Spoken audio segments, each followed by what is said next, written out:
Xin hào Việt Nam.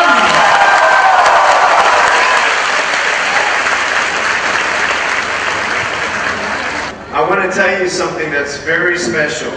Và tôi sẽ mang tới đây một điều rất đặc biệt. I have never come to a country of people who've been so excited for me to be there. Tôi chưa từng tới nước nào mà mọi người đón tiếp tôi một cách nồng nhiệt như vậy.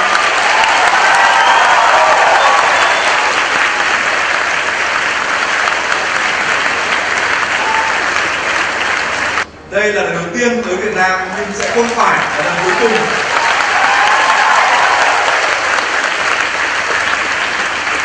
Has anyone seen me on YouTube? Các bạn có nhìn thấy clip của tôi trên YouTube không ạ? Yes? Có chứ ạ? It's good? Có hay không ạ? I'm 30 years old Tôi 30 tuổi and I have no arms and no legs. và tôi không có tay và không có chân. There is no medical reason why I was born this way. Và không có một lý do gì về mặt y khoa giải thích vì sao tôi sinh ra lại như vậy.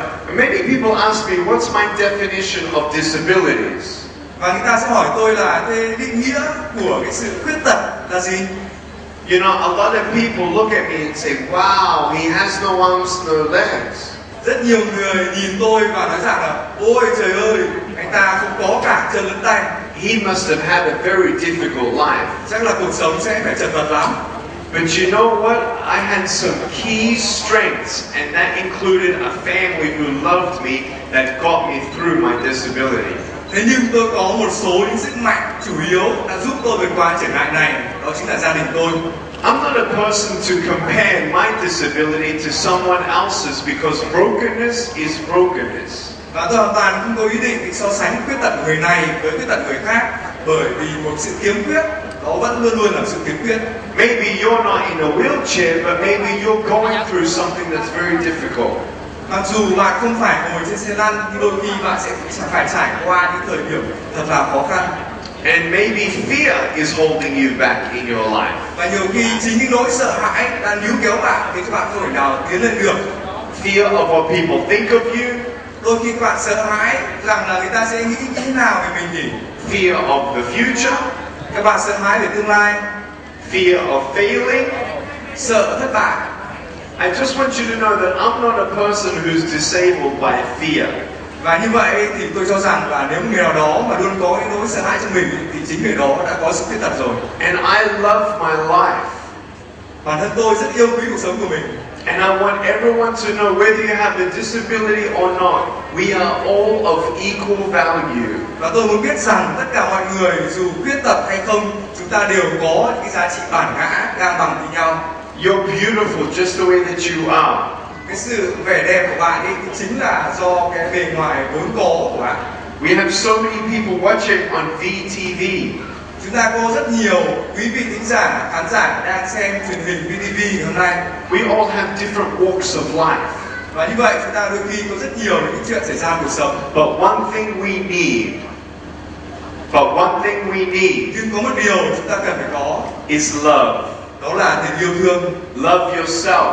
Yêu thương chính bản thân mình. Love each other. Yêu thương mọi người. And I want you to know that your value is not determined on what you can or cannot do. Và tôi muốn các bạn biết rằng cái giá trị của các bạn ấy thì nó không được quyết định bởi những điều mà chúng ta làm được và những điều mà chúng ta không thể làm được. Which tree in this world is perfect? Các bạn thử xem có cái cây nào trên trái đất này là cái cây hoàn hảo. None. Hoàn toàn không có. What blade of grass is perfect? Vậy một cái loại cỏ nào trên trái đất là loại cỏ đẹp nhất và tuyệt vời hoàn hảo nhất ạ? Everyone's different. Tất cả những cây và cỏ. You look at me and I want to ask you. Sorry, finish up.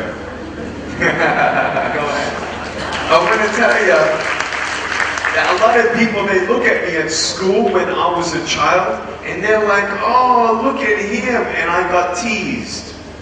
Hồi tôi học ở trường học ấy thì có rất nhiều bạn bè hay trêu chọc tôi và nhìn tôi và trêu chọc tôi. You need to know that every day is a gift. Các bạn cần biết rằng mỗi một ngày trong cuộc sống chúng ta là một món quà. And yes, of course, we can always wish that we had more. Và chúng ta luôn luôn mong muốn rằng chúng ta sẽ có thêm món quà như thế. But we must be thankful for what we have today.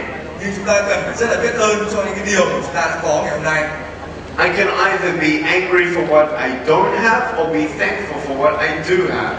Tôi có hai cách, một là tôi sẽ cảm thấy lúc nào tức giận về những thứ mà tôi không có, hoặc là tôi sẽ luôn cảm thấy biết ơn những chuyện, những cái điều mà tôi đang có. You see my foot? Các bạn có thấy cái chân của tôi không ạ? I love my foot. Tôi rất yêu cái chân của tôi ạ. I have 2 toes Chân của tôi có 2 ngón chân thôi ạ. and I can write, Và với 2 ngón chân này tôi có thể viết, I can walk, tôi có thể đi được, and I swim, tôi có thể bơi được nữa, and I do quite a lot. và có thể làm được rất nhiều việc. My parents always told me to do my best, Bố mẹ tôi thì luôn luôn khuyến khích tôi là phải cố gắng hết sức, to not focus on what I didn't have, but be thankful for what I did. đừng có tập trung vào những thứ mình không có, mà phải luôn luôn biết ơn những thứ mình đang có. Last thing on disabilities, Và điều cuối cùng tôi muốn nói về sự khuyết tật. many people look at the first world countries and say, wow, well, and maybe Nick's having a good life because, of course, he was living in Australia. Và rất nhiều người cho rằng là ôi, Nick chắc chắn sống là ổn rồi, bởi vì anh ta từ một nước phát triển và nước Úc mà. Oh, he had a lot of help from the government. Hoặc là ít nhất là sẽ có rất nhiều sự hỗ trợ từ phía chính phủ. Well, I want you to know that that's not the case. Nhưng tôi muốn bày tỏ các bạn rằng đấy không phải là trường hợp mà tôi gặp phải. That the Australian government helped me to go to a normal school, yes. Và tất nhiên ở Úc ấy, thì người ta giúp tôi để vào được những trường học thông thường, có sự trợ giúp như vậy. And I believe it's a positive thing for people with special needs to go to a normal school. Theo tôi đấy là cái dấu hiệu tích cực, là một điều tốt cho những người khuyết tật và có thể vào những trường học bình thường để học. Boy.